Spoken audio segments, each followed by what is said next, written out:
스가랴 13번째 시간입니다. 오늘 말씀은 스가랴 11장 1절부터 17절 말씀입니다.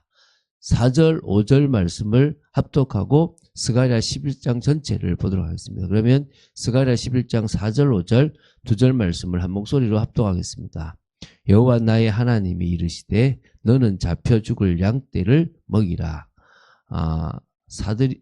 사들인 자들은 그들을 잡아도 죄가 없다 하고 판 자들은 말하기를 내가 부유하게 되었은즉 여호와께 찬송하리라 하고 그들의 목자들은 그들을 불쌍히 여기지 아니하는도다. 오늘 말씀은 조금 안타까운 이야기입니다. 자, 이 스가랴 9장부터 11장까지는 선민, 하나님께서 택하신 백성을 향해서 메시아가 도래할 거다라는 것과 그때 좀 이 지상 사역을 통해서 하나님께서 선민을 그 복락을 복과 화를 이렇게 예언한 그런 부분인데요. 자, 오늘 보게 될 11장 1절부터 17절은요. 하나님이 택하신 그 백성들이 참 목자이신 하나님을요. 이렇게 배척하고 결국 말하냐 죽이기까지 합니다. 그게 이제 십자가에 못 박는 거죠. 그런데 그런 백성들과 악한 목자들을 하나님께서 결국은 멸망받게 하게 할 것이다라는 것을 좀 이렇게 특별한 어떤 예언적 과거형이라는 방법을 써요. 그걸 가지고 이렇게 예언한 내용입니다. 좀 보겠습니다. 먼저 1절부터 3절을 보면요. 선민 이스라엘에 대한 멸망 심판 예언입니다. 레바논아 내 문을 열고 불이 내 백향목을 사르게 하라. 너 잣나무여 곡할지어다. 백향목이 넘어졌고 아름다운 나무들이 쓰러졌음이로다. 바산의 상수리 나무들아 곡할지어다. 무성한 숲이 엎드러졌도다. 목자들의 곡하는 소리가 남이여 그들의 영화로운 것이 쓰러졌음이로다. 어린 사자의 부르짖는 소리가 남이여 이는 요단의 자랑이 쓰러졌습니다. 라고 합니다. 예언이면서도요. 애가 형식을 가지고 기록했던 내용인데요.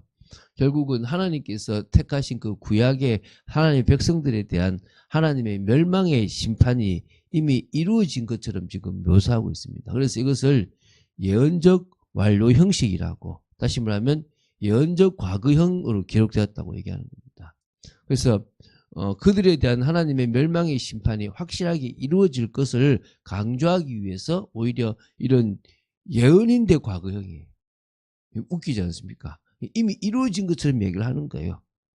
그래서 이제 여기 보면 레바논 할 때 레바논, 또 바산, 그리고 요단, 이것은요 이스라엘의 북쪽하고 북동쪽하고 동쪽을 이렇게 경계하고 있는 지명이기 때문에 선민에 대한 심판 예언으로 보고 있는 겁니다. 그래서 레바논의 백향목과 잣나무와 바산의 상수리 나무는 1차적으로 선민의 어떤 지도층을 얘기합니다. 그래서 목자들의 곡하는 소리가, 이 목자들이 이제 뭐냐면 이 지도층들이 곡하는 소리가 있을 거라고 3절에 얘기하는 겁니다. 이들이 쓰러지고 엎드러진다는 것은 지도층만 아니라 이 다 선민 전체가 멸망에 이르게 될 것이다라는 겁니다. 그런 의미에서 결국은 안타까운 일들이 일어나겠죠. 왜냐? 참 목자이신 메시아를 그들이 배척하는 만행을 저질렀기 때문에. 다시 말하면 분명히 자기 땅에 자기 왕이신 정말 진짜 참주가 오셨는데 자기 백성들이 너 싫어라고 배척한다는, 그게 이 사복음서에 우리가 드러나서 다 보고 있지 않습니까? 그렇죠? 자, 그러면서 이제 이 4절부터 14절은요. 선민들이 미워하여 배척, 그러니까 하게 됨으로 말미암아요. 멸망받을 한 목자, 그러니까 결국은 목자와 두 막대기 그리고 품삯 이런 이 상징들을 통해서 이렇게 예언을 한 부분입니다. 좀 보겠습니다. 4절 5절인데요. 여호와 나의 하나님이 이르시되 너는 잡혀 죽을 양떼를 먹이라. 그래서 이렇게 아까 읽었지 않습니까? 결국은 특별히 뭐냐면 여기서 이 참 목자가 이 하나님부터 명령을 받아요. 뭘 받냐면 양떼를 먹이라라고 해요.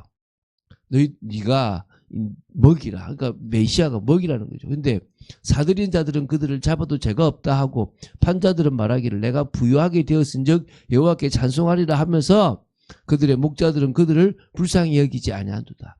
오히려 그 참목자를 먹이는 참목자를요 죽여버리는 일이 있는데 불쌍하지 않게끔 본다는 거예요. 그러니까 예수님을 죽이는 게 당연하다라고 생각하게끔 일어난다는 그 일을 지금 말하고 있는 거예요. 그래서 6절에 여호와가 말하노라 내가 다시는 이 땅 주민을 불쌍히 여기지 아니하고 그 사람들을 각각 그 이웃의 손과 임금의 손에 넘기리니 그들이 이 땅을 칠지라도 내가 그들의 손에서 건져내지 아니하리라 하시기로. 그리고 사복음서에 예수님을 핍박했던 종교 지도자들이나 그들 때문에 어쩔 수 없이 예수님을 죽이라고 했던 이스라엘 백성들을 생각해 보세요. 그러고 나서 하나님께서 이스라엘을 어떻게 했는지를 보시면 이게 지금 그려지잖아요. 그래서 결국은 나는 이제 너희들을 불쌍히 여기지 않고 그들이 원수들에게 잡혀 죽임을 당하도록 유기하실 것이다. 그때 우리 70년대 망해가지고 얼마나 그들이 유리방황하면서 하나님으로부터 유기되었습니까? 그게 지금 이 스가랴서에 이미 다 예언이 된 거예요. 여러분이 지금 이 스가랴서를 보면서 어렵게 보이지만 이게 지금 그 예수님의 시대를 그대로 지금 보여주고 있는 거예요. 얼마나 대단합니까? 이미 일어나기도 전에 하나님은 항상 말씀하세요. 그럼 여러분들을 향한 계획, 우리가 교회를 향한 계획, 가정을 향한 계획을요 가만히 있으면요 하나님이 알려주신다는 거예요. 여러분이 다른 생각에 빠져있고 다른 것에 집중하다가 놓치는 거예요. 놓치지 마시고 이제 붙잡게 되는 여러분 되시기 바랍니다. 이제 그러면서 7절이죠. 내가 잡혀 죽을 양떼를 먹이니 참으로 가련한 양들이라. 내가 막대기 둘을 취하여 하나는 은총이라 하며 하나는 연합이라 하고 양떼를 먹일세. 이 참목자를 향한 이제 목양의 명령이 하나님의 긍휼에서 나온 것이라면 이 양떼를 유기하고 양떼를 갖다가 이렇게 벌하는 것은 하나님의 공의에서 비롯된 거예요. 그러니까 하나님은 그 이스라엘 백성 그렇게 우상 숭배해도요 이스라엘 백성을 결국은 책임지잖아요. 유월절이라는 것을 지키라고 했는데 그 유월절을 제대로 지킨 적이 사실 이스라엘 역사에 지금 구약에 그렇게 많지 않아요. 지금은 근데 신약에서는 지키고 있어요. 지금까지도 지키고 있는데요. 의미도 모르고 지키고 있는 거예요. 한마디로 하나님이 그들에게 하라고 한 것들을 제대로 하지도 못할 만큼 불쌍한 겁니다. 그런데 하나님은 여전히 긍휼을 이 신약 시대도 베풀어 주신 거예요.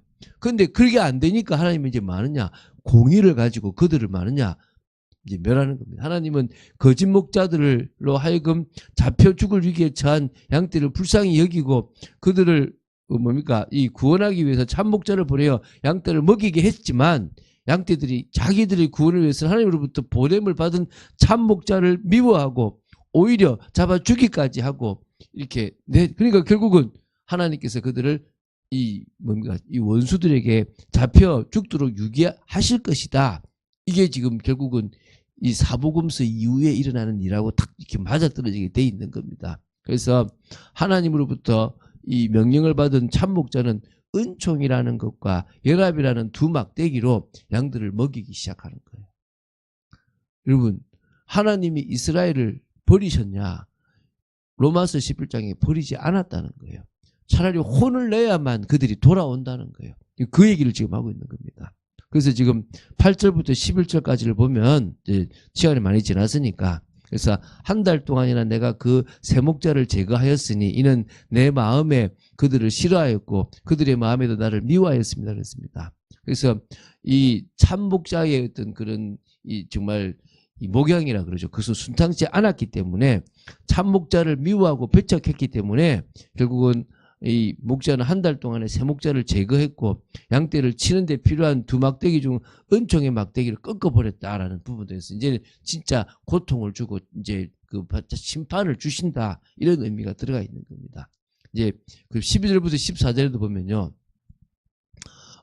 이 양들이 참 목자를 합당하게 대우하지 않고 오히려 이제 연합이라고 하는 막대기마저 꺾어버리는 거예요. 이스라엘 백성들이 계속 하나님 앞에 대적하니까 은총이라는 막대기를 꺾어버렸고 이제는 뭡니까? 또 계속 말씀을 따지지 않고 이 참목자신 예수님을 대우하지 않고 버리고 자꾸 죽이니까 뭐요? 연합이라고 하는 막대기까지 꺾어버렸다는 거예요. 한마디로 이제는 더 이상 긍휼을 베풀지 않고 고난 중에 보내겠다는 거예요. 이런 우리 역사를 봤지 않습니까? 이스라엘 역사들을. 그래서 이제 이 15절부터 이제 17절까지를 보면요. 이 결국은 악한 목자가 등장해요. 여호와께서 내게 이르시되 너는 또 어리석은 목자의 기구들을 빼앗을지라. 보라 내가 한 목자를 이 땅에 일으키리니 그가 없어진 자를 마음에 두지 아니하며 흩어진 자를 찾지 아니하며 상한 자를 고치지 아니하며 강건한 자를 먹이지 않고 오히려 살찐 자의 고기를 먹으며 또 그 굽을 찢으리라. 화에서 찐저 양떼를 버린 못된 목자여 칼이 그의 팔과 오른쪽 눈에 내리리니 그의 팔이 아주 마르고 그의 오른쪽 눈이 아주 멀어 버릴지니라. 다시 말하면요, 이상한 존재가 나타나는 거예요. 이 목자는 아까 메시아인 참 목자와 다르게 오히려 악한 짓들을 막 하는 거예요. 그래서 이거를 어떤 사람들은 뭡니까? 유대 지도자를 가리킨다, 헤롯 왕을 가리킨다, 아니면 로마 황제를 가리킨다라고 이야기하기도 하는데, 어쨌든 결국은 하나님이 이상한 목자를 세워서 이스라엘을 멸망하게 하고 오히려 그 목자까지도 심판하신다라는 얘기입니다. 자, 좀 긴 얘기를 했습니다. 지금 마무리 짓겠습니다. 핵심이 뭡니까? 하나님은 긍휼이라고 하는 인자라고 하는 막대기와 또 연합이라고 하는, 그러니까 은총이라는 막대기와 연합이라는 막대기를 가지고 그래도 자기 백성을 사랑하시려고 그 책임지려고 합니다. 그런데 그들이 뭐죠? 여전히 자기식 방식으로 하나님의 그 참목자를 배척합니다. 그러므로 말미암아 그들은 유기되어 버렸습니다. 하나님은 그들을 버리셨다는 겁니다. 근데 그 버림이 또 완전한 버림은 아니에요. 결국은 그들에게 진정한 긍휼을 베풀어 주시려고 이방인들을 먼저 긍휼히 베풀어 주셨고 나중에는 그들에게도 또 긍휼을 베풀어 주실 거라는 거예요. 지금 정말 말 안 듣는 자식을 오히려 팍 때리고 혼내고 하는 이유가, 가만히 두는 이유가 나중에 그렇게 고난을 받다가 돌아오기를 바라는 것처럼 하나님은 여전히 이 은총과 여전히 그 공의를 같이 행하시면서 일을 진행하신다는 거예요. 우리가 그 속에 있습니다. 그 은혜 속에 늘 있다는 사실을 기억하고 오늘도 정말 주님 앞에 긍휼하심을 달라고 기도하는 여러분 되시기를 예수님의 이름으로 축원드립니다. 주는 그리스도시요 살아계신 하나님의 아들이심을 고백합니다. 참 예언이 어렵게 설명되어 있는 부분들이 있습니다. 여기도 목자가 나오고 저기도 목자가 나오고 헷갈리게 보이는 부분들도 있습니다. 그러나 분명한 것은 하나님은 참 목자를 보내셨고 양들은 그를 배척하였고, 그래서 결국은 그들은 은총이라는 막대기와 연합이라는 막대기가 꺾여져서 고난 속에 있을 수밖에 없는 거고, 결국은 한 목자가 서서 그들을 더 괴롭게 할 수밖에 없는 존재가 되어지는 것을 봅니다. 하나님, 저희들이 정말 주님 앞에 믿음으로 서 있기를 원하며 긍휼을, 은총을 놓치지 않는 그런 은혜의 사람으로 서도록 지켜주시고 늘 깊은 기도 속에 있도록 지켜주시옵소서. 주 예수 그리스도 이름으로 기도드립니다. 아멘.